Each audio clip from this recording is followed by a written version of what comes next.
மிதுன ராசி நேயர்களே, ஒரே ராசியில் பிறந்த எல்லோருக்கும் வாழ்க்கை ஒரே மாதிரி இருப்பதில்லையே, ஏன்? உங்கள் நட்சத்திரம் தீர்மானிக்கும் தசா புத்திகள்தான் அதற்கு காரணம். உங்கள் நட்சத்திரத்திற்கான ராஜயோக தசா எது தெரிந்து கொள்வோம். முதலில் மிருகசீரிஷ நட்சத்திரம். செவ்வாய் தசாவில் பிறக்கும் உங்களுக்கு ஆரம்ப காலம் சுறுசுறுப்பாக இருக்கும்.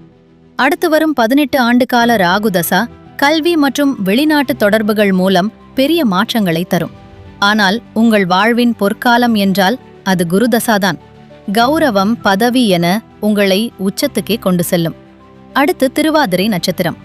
ராகுதசாவில் பிறக்கும் உங்களுக்கு இளமை காலம் போராட்டமாக இருக்கலாம்.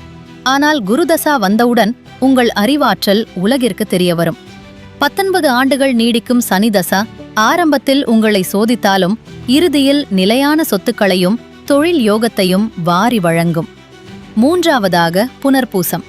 குருதசாவில் பிறக்கும் நீங்கள் வசதியான சூழலில் வளர்வீர்கள்.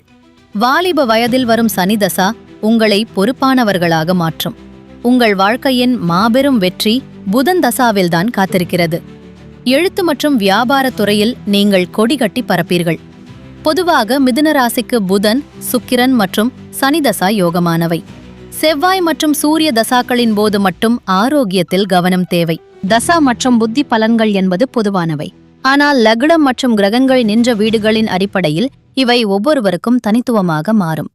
உங்கள் நட்சத்திரம் எது என்பதை கமெண்ட் செய்யுங்கள். இதுபோன்ற ஆன்மீக ஜோதிட ரகசியங்கள் தொடர்ந்து பெற நம்ம வே2 ஆஸ்ட்ரோ தமிழ் சேனலை சப்ஸ்கிரைப் பண்ணுங்க. நன்றி, வணக்கம்.